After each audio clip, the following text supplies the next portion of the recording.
Cek cek cek cek cek cek cek cek cek. Halo sobat Mime, gas lagi dah jawaban. Yuk langsung aja gas kan. Mereview sedikit dari part sebelumnya. Saat ini Zhaofan dia bersama dengan wanitanya Qinchen setelah dia resmi menikah, dan di sini Zhaofan dia menikmati malamnya bersama dengan wanitanya semalam suntuk hingga membuat Zhaofan dia sampai tidak sadarkan diri selama beberapa waktu. Dia tertidur dengan sangat-sangat lelap, dan ketika dia membuka matanya dia dapat melihat wanitanya saat ini sedang merapikan rambutnya, yang tentunya hal itu membuat Zhaofan dapat sedikit bernafas lega ketika dia cukup terkejut sebelumnya melihat wanitanya nggak tahu di mana, ternyata sedang nyisir rambut. Waduh. Namun di sini Zhaofan dia juga mengatakan kepada Qinchen kalau pelukan dari wanita cantik adalah kuburan dari seorang pahlawan, karena itu membuatnya jadi sangat lelah. Dan di sini Zhaofan dia juga mengatakan bersama dengan Qinchen semalam suntuk membuat dirinya teringat akan peristiwa yang telah mereka lakukan dulu ketika mereka ada di Menara Huanyu, dan itu adalah hal yang sangat-sangat tenang, damai, seolah-olah dia ingin pergi menjauh dari badai dunia. Ucap dari Zhaofan yang membuat Qinchen dia agak sedikit teringat tentang peristiwa itu. Dan untuk Qinchen dia mengatakan di kala itu di Menara Huanyu mereka masih sedikit berpura-pura, tapi untuk saat ini itu semua sudah berbeda karena saat ini aku adalah istrimu, ucap dari Qinchen. Dan hal itu pun juga dibenarkan oleh Zhaofan. Dan di sini Zhaofan dia pun mengatakan mungkin aja dia teringat tentang Menara Huanyu karena dia merindukan akan sebuah kedamaian. Di sini Zhaofan dia juga mengatakan sejak dia menghabiskan waktu bersama Qinchen 3 hari di Menara Huanyu membuat dirinya terasa terombang-ambing di antara kerinduan dan juga rasa takut, seolah-olah dirinya ketika bersama dengan Qinchen hasrat untuk dapat melakukan dunia hilang sepenuhnya. Jadi dapat menghilangkan itu semua membuat dirinya harus pergi menjauh dari Qinchen. Jika tidak, maka dirinya akan stagnan. Tapi pada akhirnya kau justru benar-benar mengikatku sepenuhnya, dan yang ingin kurasakan saat ini hanyalah terus bersama dengan dirimu sepanjang hidupku, ucap dari Zhaofan yang sedikit menggomal. Dan hal itu pun membuat Qinchen mengatakan kalau dirinya nggak pernah ingin mengekang Zhaofan. Dia hanya ingin membiarkan Zhaofan melakukan apapun yang ingin dia lakukan, menyelesaikan semua yang telah dimulai oleh Zhaofan. Jadi terserah Zhaofan mau ngapain, dia nggak peduli, dia tetap akan mendukung Zhaofan. Tapi untuk Zhaofan dia mengatakan kepada Qinchen kalau saat ini dia sudah terjebak bersama dengan Qinchen. Jadi dia meminta kepada Qinchen untuk bertanggung jawab, dan dia juga membenarkan apa yang diucapkan oleh Paman Yuan yang sebelumnya kalau ujian yang paling berat bagi seorang kultivator iblis adalah ujian cinta, ujian hasrat dan juga nafsu, karena sekalinya jatuh maka benar-benar akan sangat sulit untuk dapat bangkit. Dan saat ini aku juga telah melakukannya, dan ini semua adalah salahmu dan kau harus bertanggung jawab, ucap dari Zhaofan yang membuat Qinchen dia pun tidak terima ketika dia disalahkan oleh Zhaofan. Tapi ketika keributan kecil di antara Zhaofan dan juga cucu, di sini Zhaofan tiba-tiba aja dia ternotis ketika dia merasakan kalau saat ini tingkat kultivasinya sudah meningkat. Apa-apaan ini? Tidak masuk akal, ucap dari Zhaofan yang menyadari sesuatu dengan tubuhnya. Tapi untuk Qinchen melihat Zhaofan yang agak sedikit panik membuatnya pun bertanya ada apa. Tapi untuk Zhaofan dia mengatakan kalau saat ini tubuh spiritual yang diberikan yang dimiliki oleh cucu benar-benar luar biasa. Hanya dengan beberapa ronde aja cukup untuk dapat membuatnya naik tingkat kultivasi, dan ini adalah sesuatu yang luar biasa. Saat ini aku telah mencapai ranah 5 dari visi dewa, ucap dari Zhaofan, dan itu membuat Zhaofan dia langsung aja lanjut aja ronde 2, ucap dari Zhaofan yang membuat cucu tentunya sedikit panik nggak tuh ketika Zhaofan tiba-tiba aja langsung mengrogotnya. Di sini Zhaofan dia pun meminta kepada cucu untuk melakukan kultivasi ganda lagi. Tapi untuk cucu dia mengatakan nggak bisa, bagaimana mungkin ini sudah siang. Tapi Zhaofan nggak peduli dengan itu semua, dimana dia mengatakan kalau dia nggak bisa menunggu lebih lama lagi karena saat ini mereka sudah bersama, jadi udah lakukan aja, ucap dari Zhaofan yang kini langsung mau mencocol aja. Tapi ketika dia akan melakukannya ternyata ada yang ketok pintu nggak tuh, tak, dan ternyata itu adalah Paman Yuan. Paman Yuan datang ganggu, dimana dia mengatakan, Master Sekti Zhou, kau jika saja adalah seorang kultivator biasa, aku tidak peduli. Kau mau kultivasi ganda atau mau apapun itu di siang hari, ya terserah. Tapi saat ini kau adalah seorang Master Sekti, dan melakukan hal seperti itu di siang bolong, aku rasa itu agak sedikit tidak etis lah, ucap dari Paman Yuan yang membuat Zaufan kesal ketika dia diganggu oleh Paman Yuan. Orang tua ini ganggu aja, ucap dari Zaufan. Di sini Zaufan dia pun mengatakan dia pikir kalau dia adalah seorang master sekte, jadi nggak ada seorang pun yang berani datang mengintip dirinya. Jadi dia nggak sempat memasang sebuah penghalang dan ternyata ada aja yang ganggu dan itu adalah Paman Yuan. Dan itu juga membuat Zaufan dia mengatakan, guru, di usiamu yang sudah seperti ini, kok masih suka mengintip orang lain kah?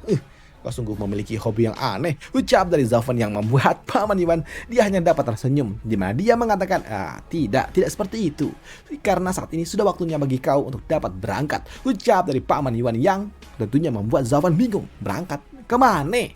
Di sini Zaufan dia pun bingung dengan apa yang diucapkan oleh Paman Yuan, padahal dia baru aja menjadi master sekte dan sekarang sudah harus pergi. Ya, sambut dari Paman Yuan. Di sini Paman Yuan dia juga mengeluarkan sebuah slip giok yang membuat Zaufan yang membacanya dia agak sedikit bingung, masa iya baru datang udah disuruh pergi.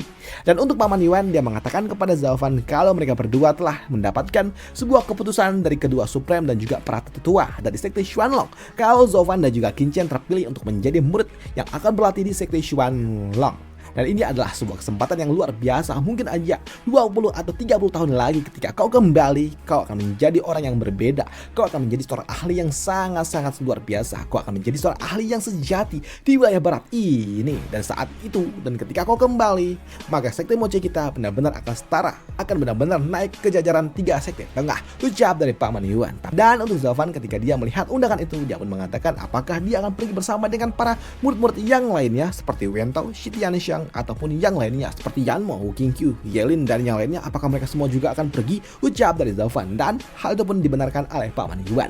Paman Yuan mengatakan kalau semua orang-orang yang terpilih mereka semua akan berlatih di sekte Xuanlong karena mereka akan berlatih bersama. Jadi dia meminta kepada Zaufan untuk menghilangkan semua dendam yang ada di dalam turnamen naga ganda yang sebelumnya, karena mereka semua akan berlatih bersama di sekte Xuanlong selama beberapa tahun, yang membuat Zaufan ketika dia teringat kalau Yelin juga akan datang membuatnya agak sedikit males, karena dia tahu temperamen yang dimiliki oleh Yelin benar-benar menyebalkan di kala itu. Jadi dia pun agak sedikit kesal ketika dia harus bersama dengan Yelin. Ada Yelin, bocah tongnya itu harus hidup bersama dengan dirinya, rukun beberapa puluh tahun, menyebalkan, ucap dari Zaufan yang males. Tapi untuk Paman Yuan dia mengatakan kepada Zaufan kalau Yelin itu sama aja seperti Zaufan, mereka berdua adalah anomali dan Yelin sama aja dengan Zaufan. Jadi udah jangan mengeluh, ucap dari Paman Yuan. Dan sekarang pokoknya udah waktunya bagi kau untuk berangkat karena Shui Rohua dan yang lainnya juga telah menunggu di depan, ucap dari Paman Yuan. Menunggu? Secepat itukah? Ya, sambut dari Paman Yuan. Di sini Paman Yuan dia mengatakan kalau sebelumnya dia sengaja mengadakan pesta pernikahan dulu, dan sebelumnya undangan ini juga udah ada di tangan Paman Yuan selama beberapa waktu. Jadi jika Zaufan dia tidak berangkat sekarang, maka dia akan ketinggalan lagi pula. Begitu kau sampai ke sekte Xuanlong, harusnya kau bisa bersantai dengan wanitamu dan masih banyak waktu untuk dapat kultivasi ganda, ucap dari Paman Yuan yang membuat Qin Chen yang mendengarnya dia malu nggak tuh ketika Paman Yuan menyinggung soal kultivasi ganda. Tapi untuk Zaufan ya agak sedikit kesal juga, karena Paman Yuan ini kau sudah tua tapi kau masih mau tahu aja. Waduh. Dan setelahnya kini Zaufan dia pun pergi meninggalkan sekte Moche, dan setelah di area perbatasan di sini Zaufan dia bersama dengan dua orang tetua, di mana orang tua ini mengatakan kepada Zaufan untuk tidak perlu khawatir tentang situasi sekte, karena saat ini sekte akan diurus oleh mereka selama Zaufan pergi. Dan tenang, kami dan juga tetua agung akan menangani semua urusan sekte dan master sekte. Kau bisa berlatih dengan tenang dan fokuslah kepada pelatihanmu, ucap dari orang-orang tua itu yang membuat Zaufan agak sedikit ini sudah ambisius sekali sebagai seorang tetua besar. Waduh, tapi ya sudahlah, biarkan saja, karena saat ini Zaufan dia juga harus pergi, dan itu membuat Zaufan dia mengucapkan terima kasihnya karena urusan sekte semuanya akan diurus oleh mereka berdua, dan jika ada sesuatu yang cukup sulit maka mintalah saran dari tetua agung, ucap dari Zaufan. Dan untuk Paman Yuan dia juga mengatakan kepada Zaufan kalau saat ini Zaufan dia bukanlah seorang murid biasa, kau adalah seorang master sekte, dan begitu kau sampai di sekte Xuanlong kau harus memberi hormat kepada kedua Supreme sebagai seorang master sekte yang setara.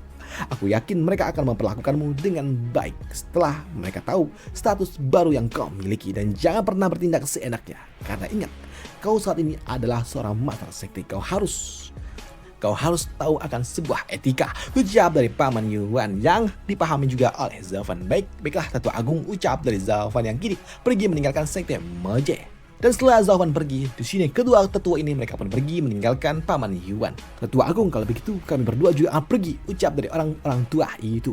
Dan setelah mereka berdua pergi, di sini Paman Yuan dia pun tersenyum, di mana dia mengatakan, semoga saja setelah kedua Supreme melihat situasi ini, mereka akan mengerti niat dari kami dan menarik diri dari Zhaofan, ucap dari Paman Yuan. Dan itu aja untuk part kali ini, dan sampai jumpa di part lanjutannya untuk Zhaofan. Dan apakah kalian paham apa yang diucapkan oleh Paman Yuan di panel terakhir? Itu adalah sebuah makna dalam.